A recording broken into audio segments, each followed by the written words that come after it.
안녕하세요. 오늘은 사회문화 현상을 바라보는 관점에 대해서 한번 알아보도록 하겠습니다. 자, 사회문화 현상을 바라보는 관점은 이제 두 번째 시간인데 일단은 크게 두 가지로 나뉠 수가 있어요. 바로 들어갈게요. 거업이라고 되어 있는데요. 예. 거시적 관점과 미시적 관점으로 나뉠 수가 있습니다. 자, 일단 거시적 관점이 뭐냐?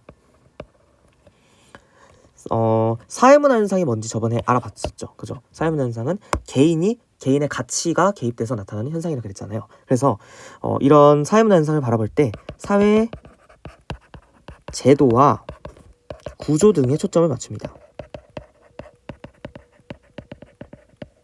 그래서 사회문화 현상을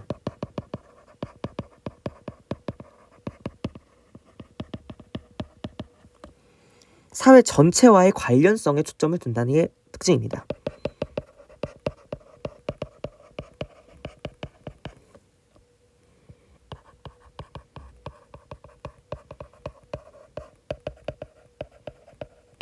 자, 그러면은 이 안에는 뭐가 있는지 한번 알아볼게요. 기능론과 갈등론이 있습니다. 자, 이 세세한 거는 뒤에 가서 알아보도록 하고요. 자, 일단 거시적 관점이 이런 거라는 거. 자, 그러면은 미시적 관점은 뭘까요? 우리가 거시적이란 말이 뭐죠? 무언가를 바라볼 때 너 좀 거시적으로 세상을 바라봐 라는 것이 전체적인 상황 맥락을 바라보자는 거죠. 전체적인 맥락을 바라보자는 게 바로 거시적 관점이고요. 미시적 관점은 뭘까요? 하나하나 세세하고 꼼꼼하게 따져본다는 게 바로 미시적이란 말이잖아요. 그렇죠? 그래서 미시적 관점하고 거시적 관점은 그게 다른 겁니다. 우리가 보통 이런 말 하죠. 나무를 보지 말고 숲을 봐라. 그쵸? 나무를 바라보는 관점이 바로 미시적 관점이 되겠고요. 전체적으로 따져본다는 거, 즉 숲을 바라본다는 게 바로 거시적 관점이 되겠습니다. 그래서 우리가 사회가 이렇게 있으면 이 안에 개인들이 이렇게 있잖아요.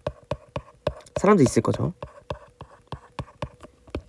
이 사회를 바라보는 관점이 이렇게 있다고 쳤을 때 사회 전체를 이렇게 바라보는 관점이 바로 거시적 관점이 되겠고요.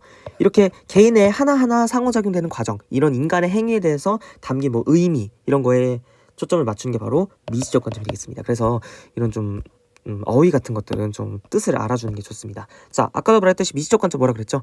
개인 간의 상호작용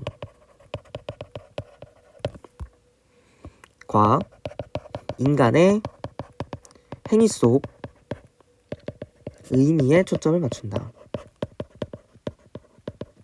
그쵸? 여기 안에는 상상론, 상징적 상호작용론이 있습니다.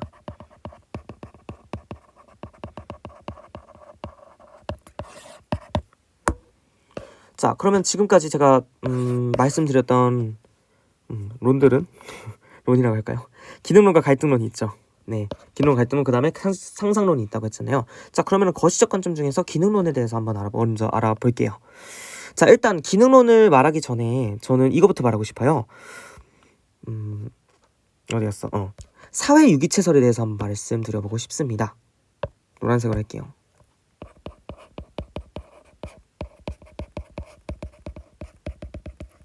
자, 사회 유기체설을 전제로 깔고 가고 있습니다. 기능론을 말할 때는. 자, 사회 유기체설이라는 게 뭐냐? 사회가 있어요. 사회보다는 일단은 유기체가 뭐죠? 뭐 인간, 동물, 생물과 같은 어떤 유기체잖아요. 그래서 사회가 하나의 살아있는 거잖아요. 그러니까 살아있는 거죠. 살아있는 유기체가 같다는 거예요. 우리가 지금 유기체를 뭐 사람으로 한번 대충 그려봅시다. 자, 유기체가 생명을 유지하기 위해서 어떻게 하죠? 우리가 일단 순환계라 그러죠. 심장이 뛰어야 될 거 아니에요. 그죠? 그 다음에 신경계라 그러죠. 뭐 뇌. 그 다음에 우리 소화도 해야 될 거 아니에요. 뭐 위, 장 이런 것들. 그쵸? 그래서 생명을 유지하기 위해서 유기체 이런 각각 부분들이 기능을 해야 되잖아요. 그렇게 하듯이 이게 바로 그렇게 해야지 인간이든 유기체가 생명을 유지할 수 있듯이 사회도 이것과 마찬가지다. 사회도 각 살아있는 유기체와 같아서 각 사회의 부분이 제 기능을 해야 한다. 제 기능을 수행하면서 사회의 조화와 균형을 이루며 사회를 안정 있게 하고 사회의 규칙이나 질서를 유지하는 데 기능을 한다라는 것입니다. 그래서 즉 정리를 한번 해보자면 이 사회 유기체설이라는 것은 사회를 유기체로 바라보아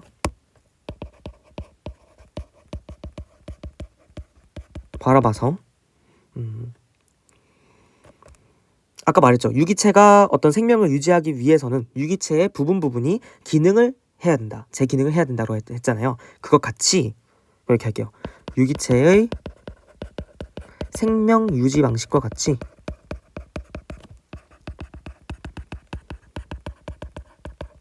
사회도 사회의 각 부분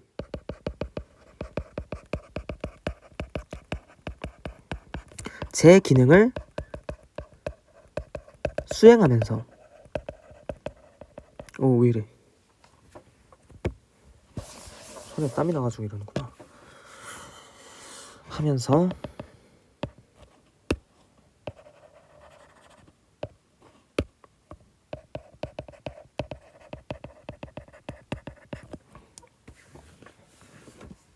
사회가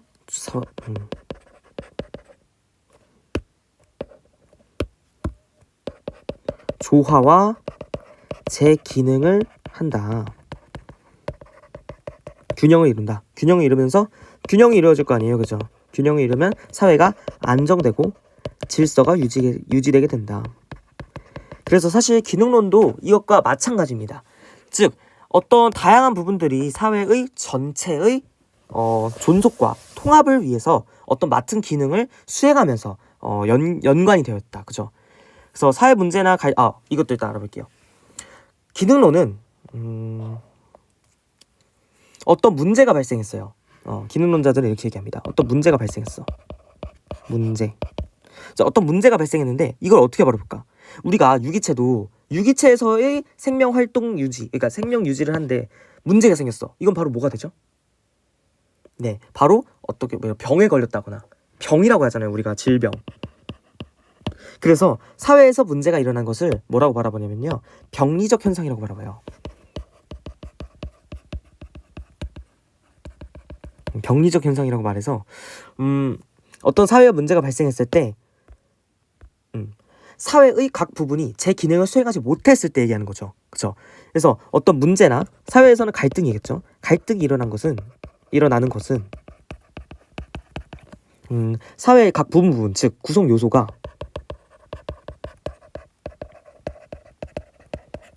제 기능을 하지 않았기 때문이다. 이렇게 얘기를 합니다. 그래서 병리적 현상이란 말 잘 알아두세요. 자, 그리고 또 이제 사회가 아까 일단 얘는 사회를 유기체로 바라보기 때문에 사회 어떤 갈등 상황, 문제가 생겼을 때 다시 제 기능을 할 수 있도록 어떻게 예를 들어서 우리가 유기체도 소화기관에 문제가 생겼어. 그러면은 이거에 대한 약물을 투여하거나 치료를 하게 되면 다시 나아질 수 있잖아요. 그렇듯이 사회도 뭔가 문제가 생겼을 때 제 기능을 할 수 있게 각 부분에 부분적인 어떤 치료를 하게 되면 다시 제 기능을 한다고 봅니다. 그래서 어떤 문제가 발생하더라도 다시 안정과 회복을 안정과 질서를 되찾을 것이다 라고 얘기하는 게 바로 기능론이었습니다. 이거는 뒷단원 내용이긴 한데요. 기능론에서 자 우리가 오늘 왜 이렇게 필기가 제대로 안 되지? 우리가 사회적 희소가치라고 하잖아요. 이게 사실 뒷단원 내용이긴 한데 사회적 희소가치를 어떤 방식으로 분배하냐. 자 그리고 예를 들어서 직업이나 직업이라고 합시다. 일단 사회적 희소가치를 어떻게 분배하냐. 그 다음에 우리가 가지고 있는 직업의 귀천이나 이런 거를 따져봤을 때 우리 사회는 어쩔 수 없이 어떤 돈이죠. 명예, 권력이 어쩔 수 없이 즉 불균등한 분배가 불가피하다고 얘기하는 겁니다. 즉 어쩔 수 없이 이런 명예, 권력의 분배는 사회적 희소가치죠. 이게 어쩔 수 없이 불균등하게 일어날 수밖에 없다라고 주장하는 게 바로 기능론입니다. 즉 필연적이라는 얘기죠. 그래서 어떤 사회적 희소가치의 불균등한 분배가 불가피하다라고 얘기합니다. 그러면은 지금 봐봐. 어떻게 보면은 아까 얘기했던 병리적 현상과 조금 대비되는 내용이라고 볼 수가 있어요. 이거 어떤 사회 문제가 발생했을 때 얘를 병리적 기능이라고 하지 않았어? 병리적 현상이라고 하지 않았어? 그런데 왜 여기서는 사회적 희소가치를 분배하는 데 있어서는 왜 불균등한 분배가 불가피하다고 주장하는가? 이에 대해서는 거시적 관점 내에서 갈등론과의 관계도 좀 살펴볼 필요가 있어요. 갈등론은 오히려 사회 불평등 현상을 사회 불평등 현상이라는 것 자체를 병리적으로 보고 그거를 뜯어 고쳐야 된다고 얘기합니다. 하지만 기능론자들은 그렇게 얘기 안 해요. 기능론자들은 사회의 사회적 희소가치의 불균등한 분배 이런 것들은 정당하다까지는 좀 그런데 불가피하다. 그리고 어쩔 수 없다. 필연적이다. 라고 주장합니다.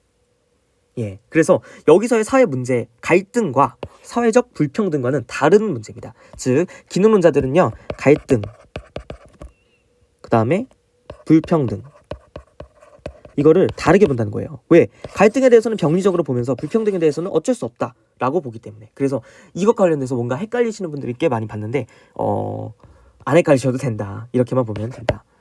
그리고 뭐 장점은 뭐겠어요. 당연히 어떻게 보면 너무 좀 이 사람들이 보는 거는 세상이 좀 핑크빛이야. 그래서 사회에서는 사회 질서나 조화를 좀 설명하는 데 유용하겠죠. 하지만 이제 단점으로는요. 사회를 너무나 안정된 상태로 보고 합의를 하듯이 하는 것을 너무 지나치게 강조를 하고 그렇기 때문에 이제 뭐 갈등론에서도 배우겠지만 좀 급격하게 사회 변동이 일어났을 때 뭔가 그것에 대해서 기능론자들이 설명하기 좀 곤란하다. 이런 측면이 있고요. 그 다음에 너무나 그쵸? 안정 합의와 관련된 거는 솔직히 말하자면 진보보다는 보수에 가깝죠.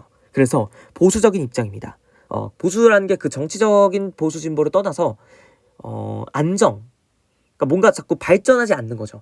계속해서 안정을 이루고자 하는 그런 입장이니까. 그래서 보수적인 입장이라는 비판을 갖고, 즉 보수적인 입장을 갖는 사람들이 누구야? 우리가 보통 이렇게 나누면 안 되지만 지배층과 피지배층이 있다 치면은 지배층이 보수적인 입장을 가지고요. 피지배층이 보수적인 입장을 가지고요. 지배층이 보수적인 입장을 가집니다. 그래서 이건 엄청 중요합니다. 선지에 많이 나와요. 단점인데요. 기득권층의 입장을 대변하는 논리로 이용될 가능성이 있다. 우려가 있다. 입장을 대변하는 논리. 여기까지 써도 되겠지? 자, 이게 바로 기능론이었습니다. 자, 다음은 또 이제 거시적 관점 중에서 갈등론에 대해서 한번 알아보도록 하겠습니다. 자, 갈등론은요. 일단은 말 그대로 조금 뭔가 빡세 보이죠? 예. 갈등론은 뭘 전제를 하고 있냐면 사회적 희소가치.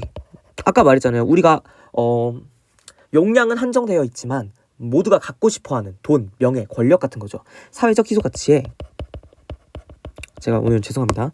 손에 땀이 나가지고 자꾸 이게 글씨가 제 맘대로 써지지가 않아요. 제가 다한증이 있어가지고 사회적 희소가치를 둘러싼 사회 구성원들 간의 갈등은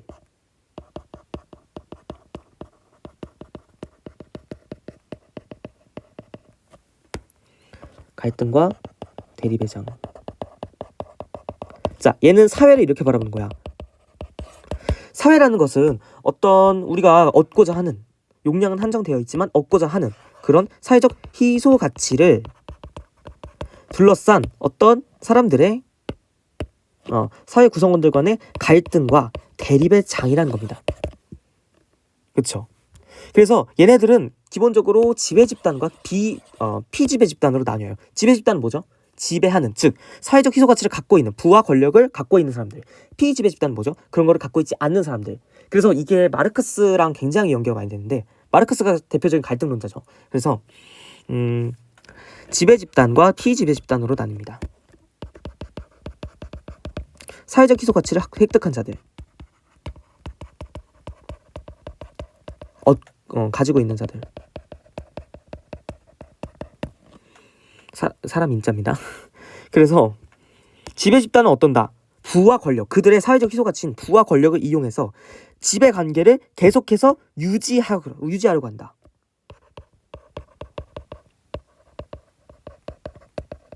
즉 이거를 다른 말로 하면은요, 이것도 선지에 엄청 나오는데 계급 재생산이라고 합니다. 왜?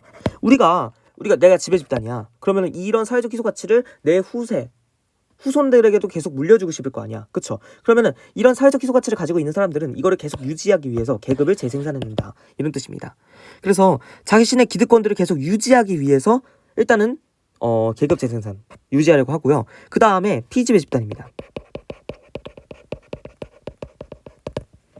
이거 참 글씨가 너무 안 예쁜데.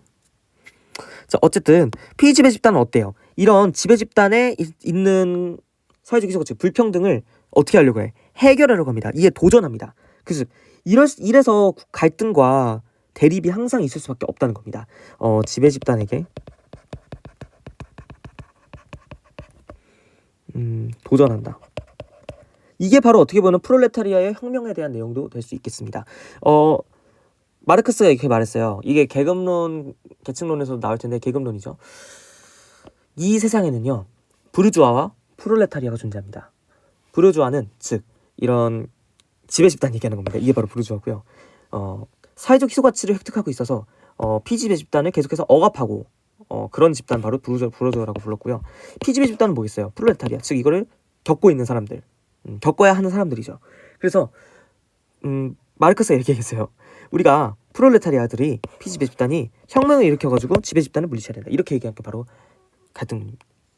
근데 이거는 뭐 막 정규 교육 과정에 있는 거 아니니까 굳이 아실 필요는 없지만 그렇게 얘기하면은 이해하기가 빠르죠. 그래서 지배 집단에게 항상 도전하기 때문에 갈등과 대립은 생길 수밖에 없다는 겁니다.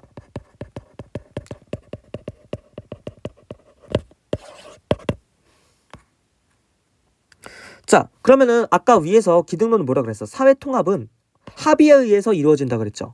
그렇지만 얘는 사회 통합이 어떻게 이루어진대? 사회가 통합되는 거는 지배 집단이 피지배 집단을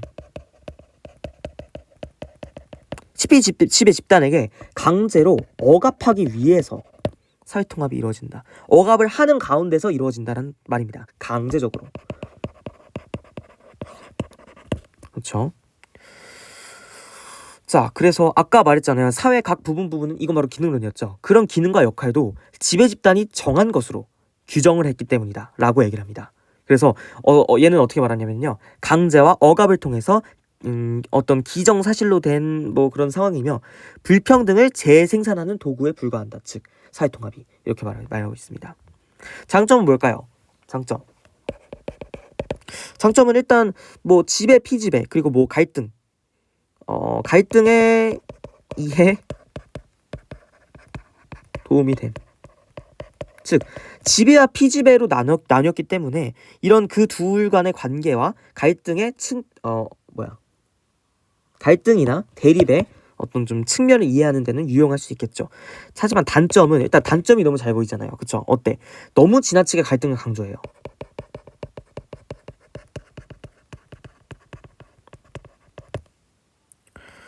또 이제 이렇게 되면은 아까 기능론에서 얘기했던 합의와 뭐 협동, 조화 이런 것과 너무 안 맞잖아요. 협동, 합의. 왜 이래 오늘 진짜?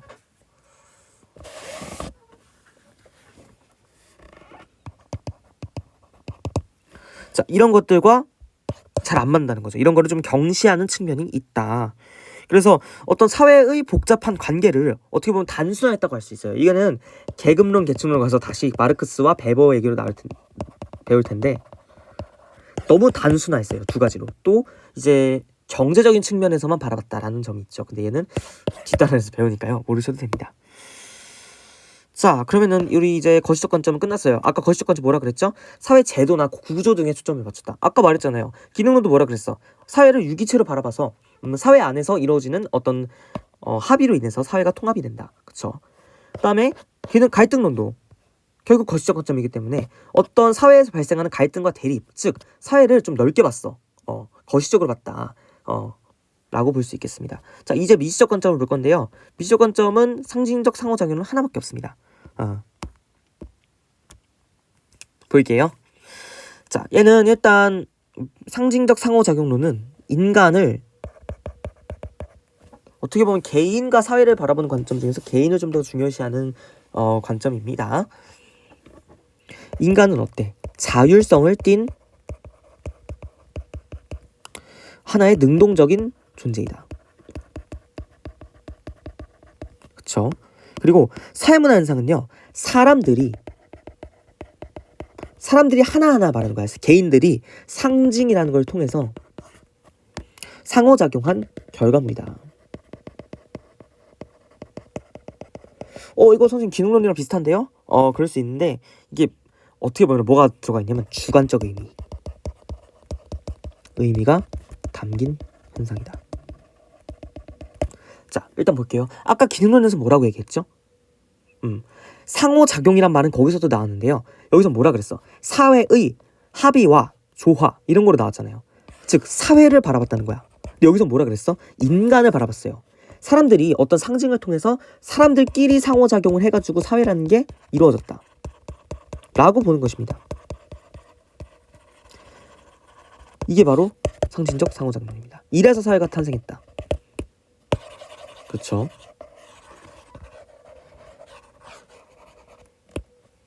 사실 이 사회문화에서 이 바로 사회문화를 바라보는 관점, 이 단원이 저는 솔직히 말하자면 이거 가르칠 때도 가장 재밌습니다. 가장 재밌고요. 할 말도 가장 많고 문제도 사실 여기서 조금 어렵게 나왔으면 좋겠어. 사실 왜냐하면은 이게 단순하면 단순한데 어떻게 보면 같이 사회학에서 가장 기본의 틀이 된 내용이고요. 사회잖아요. 우리가 배우는 과목이. 그쵸? 사회과잖아요. 어떻게 보면 사회과에서 이만큼 사회학적인 게 있냐, 사회과 교육과정 중에서도 이만큼 사회학적인 게 없거든요, 정말. 그래서 우리 사회를 배우는 거야, 정말. 사회가 어떻게 이루어지는지 정말 그거에 기초가 되는 그런 부분이기 때문에 저는 나중에 개정교육과정이 돼서도 이 내용만큼은 정말 사실 통합사회 실어도 되거든요, 거의. 통합사회는 안 실더라고 또. 근데 어쨌든 실었나? 모르겠네, 통합사회 실었는지는. 어쨌든 그래서 굉장히 이 내용이 저는 마음에 들고요. 가르칠 때 정말 행복도가 높습니다. 그래서 이 내용 굉장히 저 좋아하고 중요시 여기기 때문에 정말 빠짐없이 설명드리도록 할게요. 자, 볼게요. 자, 일단은 기본 입장입니다. 기본 입장에서 중요한 말이 하나 나오니까 잘 필기해 줄게요.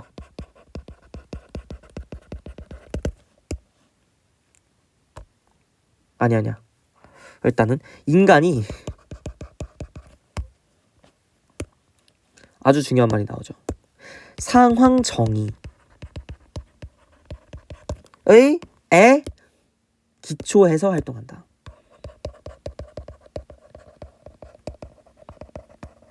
자, 상황정의가 뭐냐?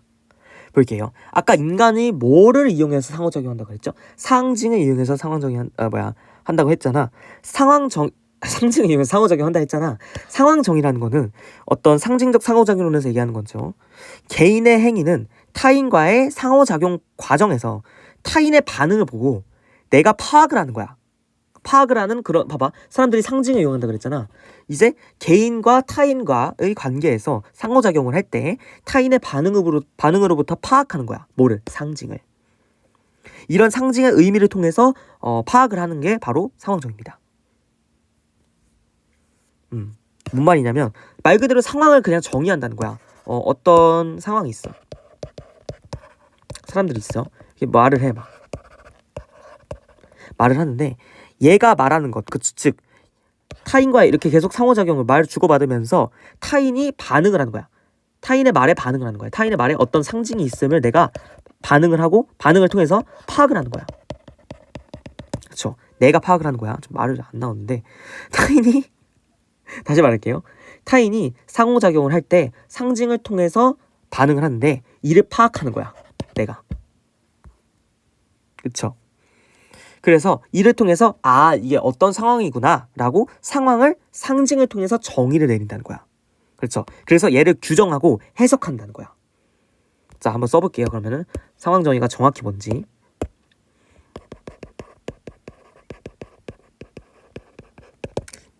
상황 정의는 사람들이 어떤 구성원 사이에서 공유하고 있는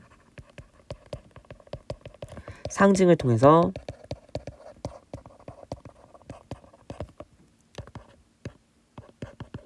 파악하고 상황을 정의 내린다. 즉 규정한다는 뜻이죠. 규정하는 상황 정의를 내린다.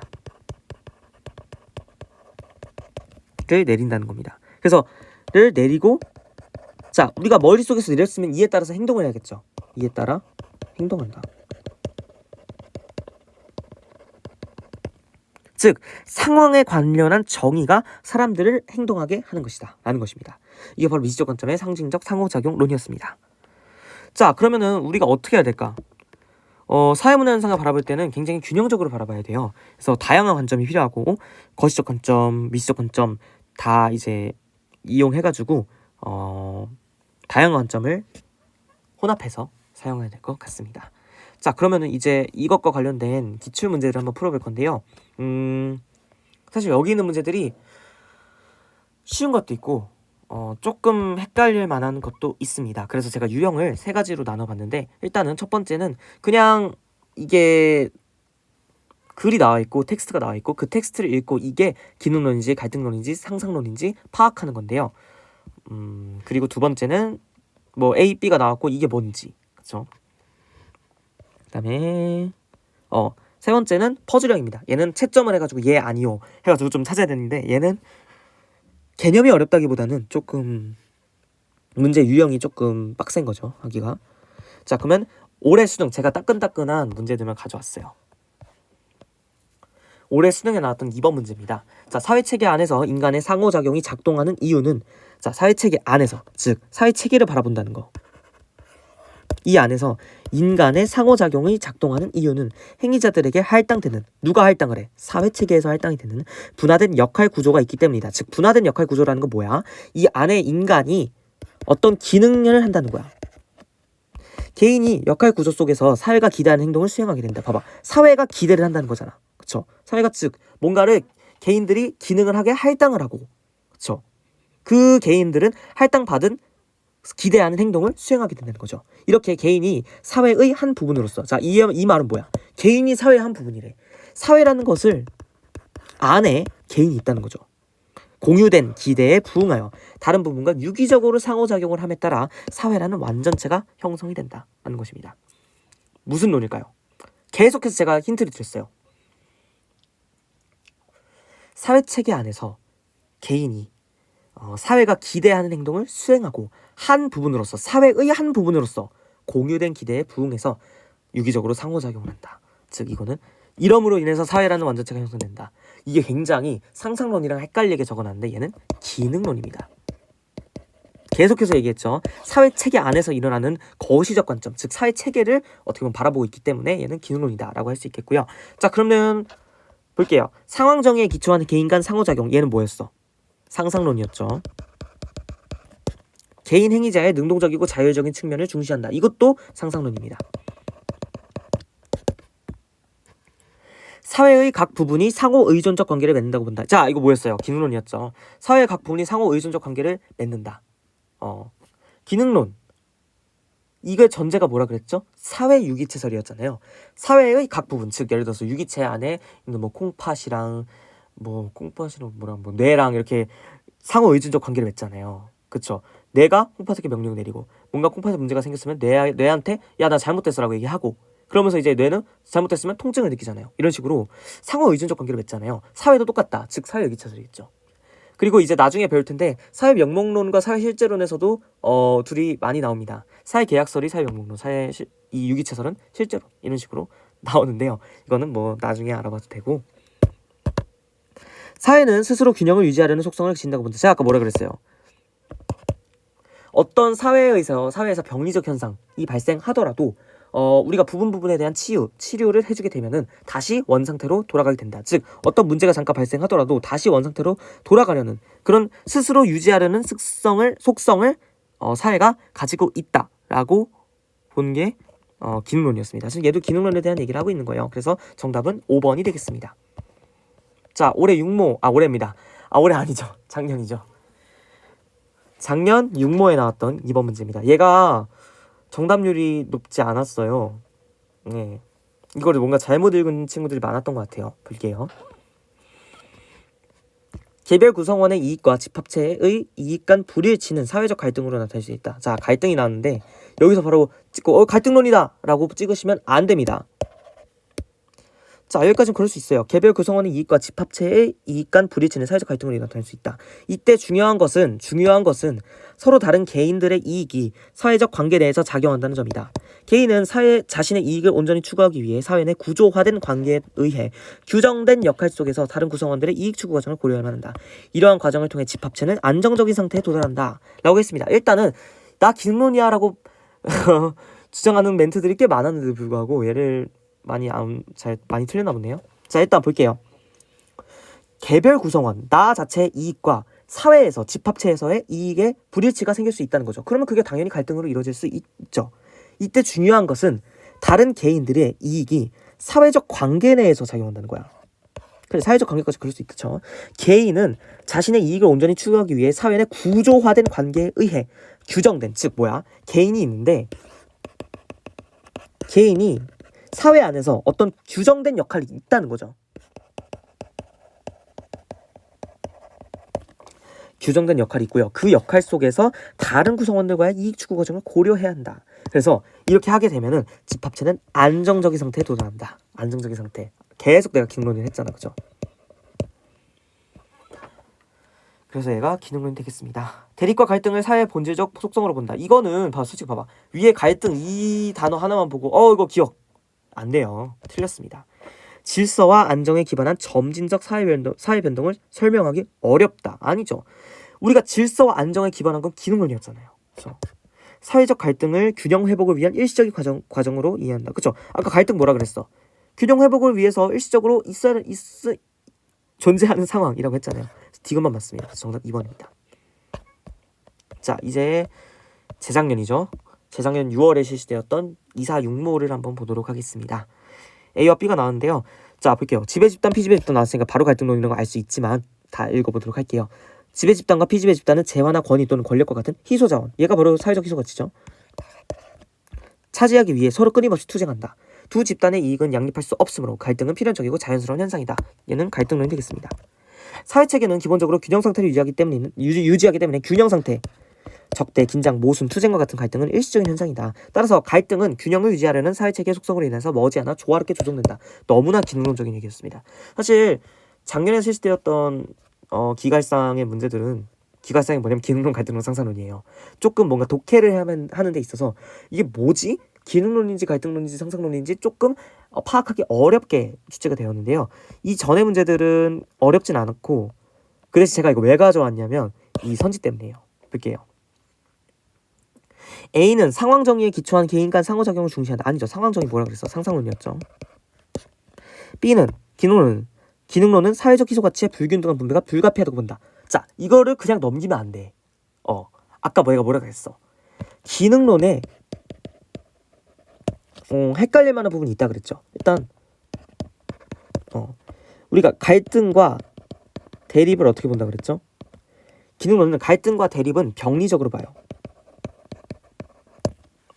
자, 그래서 뭔가 아까 우리가 말했죠. 유기체가 생명 활동을 유지할 수 없는 상황, 즉 부분에서 뭔가 제 기능을 못할 때, 즉 사회 유기체설이기 때문에 사회 안에서 제 기능을 제대로 하지 못할 때 갈등과 대립이 발생하고 그건 바로 병리적 현상이다. 그게 바로 사회 문제다라고 얘기를 했는데 불평등에 대해서는 다르게 본다 그랬어요. 불평등에 대해서는 좀 다르게 봐요. 왜? 불평등에 대해서는 어때? 어쩔 수 없다. 불가피하다라고 보는 게 바로 기능론이었습니다. 그래서 2번이 맞는 선지가 되겠습니다. 사회적 희소가치를 분배하는데 불균등할 수밖에 없다라고 보기 때문에 2번입니다. 이거를 잘 안 골랐을 거야. 왜냐면은 뭔가 갈등론스럽게 써있기 때문에. 그런데 3, 4, 5번이 너무 아닙니다. 볼게요. 갈등론은 기능론과 달리 기득권층의 이익을 대변하는 논리로 사용된다? 아니잖아. 기득권층의 이익은 기능론이었죠. 기능론은 갈등론과는 달리 질서와 안정성을 바탕으로 한 점진적인 사회 변동을 설명하기 어렵다. 아니죠. 점진적인 사회 변동을 설명할 수 있는 게 바로 기능론인 거죠. 갈등론과 기능론, 즉 거시적 관점은 모두 개인에 대한 사회 구조의 영향력을 간과한다는 비판입니다. 아니죠. 개인에 대한 사회 구조의 영향력을 중시하는 거겠죠. 너무 아니죠. 김사호가. 그래서 2번이 정답이 되겠습니다. 자, 이제 드디어 퍼즐형 문제가 남았는데요. 퍼즐형 문제를 풀 때는 일단 기본적으로 해보고 안 되면 다시 하세요. 다시 한다는 게 사실 여기서 뭔가 기본적인 퍼즐형의 논리가 작용돼야 되긴 하는데 그 작용되는 논리도 어떻게 보면은 굉장히 간단해. 일단 해보세요. 일단 저도 한번 해보고 안 되면 다시 처음부터 가는 방식으로 해볼게요. 그리고 별로 안 오래 걸려요, 은근. 자, 일단 A, B, C가 기갈상 중에 하나라고 했으니까 볼게요. A는 B와 달리 지배 집단 P 지배 집단 간 갈등이 사회 발전의 원동력이 되라고 보는가. 자, 이건 뭐야? 얘가 만약에 얘라면 A는 갈등론이 되겠죠. 지배 집단 P 지배 집단 나뉘었으니까. 그럼 한번 얘라고 해보고 갑시다. 자, 얘면은 얘가 아니죠. 그쵸? 얘네 둘은 아니야. 그럼 얘가 갈등론이겠죠? 근데 얘라고 했는데 3점이래. 차점 결과가. 그러면 얘가 다 맞겠지. 왜냐면 봐봐. 1점이잖아. 옳은 답변은 1점, 틀린 답변은 0점이니까. 그러면은 봐봐. 얘가 얘면은 아니오는 다 틀리게 되잖아. 이 2점이야? 아니잖아. 그래서 얘가 갈등론이 아니고 여기서의 첫 번째 질문 답은 아니오라는 거. 그럼 얘가 이거 병이 틀렸지. 틀렸으면은 3점이니까 뒤에는 다 맞아야 될 거 아니야. 그쵸? 그러면은 얘 맞고요. 아니요. 틀렸고 얘 맞고요. 3점 나오죠. 얘도 한번 해볼게요. 아니요. 틀렸고 아니요. 맞고 얘 틀렸고 2점이잖아. 다 나왔습니다. 그럼 이러면은 이 논리로 풀 수 있겠습니다. 자, 볼게요. 그러면 A는 B와 달리 지배 집단과 P 지배 집단 간 갈등이 사회 발전의 원동력으로 보는가. 자, 이는 A가 갈등론입니까? 물어보는 건데 아니라 그랬죠. 그럼 두 번째 거 볼게요. A씨는 B와 달리 개인의 행위를 강제하는 사회 구조를 중시하는가. 개인의 행위를 누가? 사회가 강제하는 사회 구조를 중시하는가. 즉 거시적 관점에 대한 얘기입니다. 거시적 관점. A씨가 거시적이냐? 그럼 B는 미시적이겠죠. 그렇죠. 얘라고 했으니까. 그러면은 A가 기능론일 수도 있고 갈등론일 수도 있고 얘가 기능론일 수도 있고 갈등론일 수도 있는 건데 볼게요. 첫 번째 질문. 일단 B가 상상론인 게 나왔어. A는 B와 달리 갈등론이냐. A가 갈등론이냐 물어보고 있잖아요. 근데 아니요가 정답이잖아. 기상갈이 되겠습니다. 그러면. 아까 했을 때 나왔어야 됐어. 다 나왔습니다. 그럼 이제 풀기만 하면 되죠. 기능론은 갈등론과 달리 사회가 본질적으로 변동을 지향한다고 본다. 아니죠. 본질적인 변동을 지향하고 우리가 그것을 변동을 어떻게 보면 중시한다는 것은 보수적인 관점인 기능론과는 거리가 멀습니다. 그래서 아니고요. 상징적 상호작용론은 기능론과 달리 다양한 사회제도의 상호 의존 관계에 주목한다. 제도라고 나와 있잖아요. 제도를 바라보는 관점, 거시적 관점인데 상상론은 거시적이 아니잖아. 그렇죠? 자, 갈등론은 상상론과 달리 인간이 상황 정의에 기초할 아니죠. 상황 정의는 너무나 상상론이고요. 가에는 아니오가 들어가야 돼. 틀린 말이 들어가야 돼. 상상론은 기능론과 달리 행위자의 능동성을 중시하는가가 들어갈 수 있다. 이 행위자의 능동성을 중시하잖아. 아니죠. 들어갈 수 없죠. 왜냐면 가에는 틀린 말이 들어가야 되니까. 나에는 맞는 말이 들어가야 돼요. 기능론은 갈등론과 달리 이 기득권층의 이익을 대변한다는 비판을 받는가가 들어갈 수 있다. 맞잖아. 맞는 말이 들어가야 되는데 맞는 말이 써져 있대. 그럼 5번이죠, 정답. 이렇게 하는 겁니다, 바로. 자, 그래서 제가 사실 두 번째 시간인데도 불구하고 벌써 조금 어려운 문제를 가져와서 해봤는데 사실 이게 개념의 문제라기보다는 문제 유형의 문제예요. 문제 유형이 좀 이렇게 나와가지고 그런 거라서 일단은 여러분들은 지금 이거를 다 맞으면 굉장히 잘하고 있는 겁니다. 사실 여기 있는 문제가 쉽지 않아요. 제가 일부러 어려운 문제만 골랐어, 조금. 그래서 여기 있는 문제를 다 맞으셨다면 정말 축하드리고 사회문화 정말 희망적입니다, 여러분. 근데 틀리더라도 너무 낙담하지 마시라. 왜냐면 여러분들은 처음으로 개념을 하신 분들도 계실 거고, 그래서 처음으로 개념을 했는데 이게 바로 맞는다? 말이 안 되는 거거든.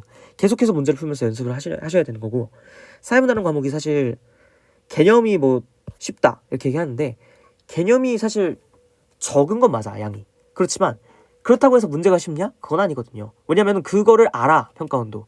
사회문화 얘네 양 적으니까 문제를 계상하게 해야겠다 라고 생각을 해서 도표도 3문제 있고요. 그 다음에 계상한 문제도 꽤 많이 나옵니다, 요즘. 그래서 두 번째 시간인데 이렇게까지 얘기를 해봤는데 두 번째 시간인데도 불구하고 이 중에서 하나라도 제대로 맞았다 그러면 정말 여러분들 희망적입니다. 그래서 사회문화 두 번째 시간 마치도록 하겠습니다.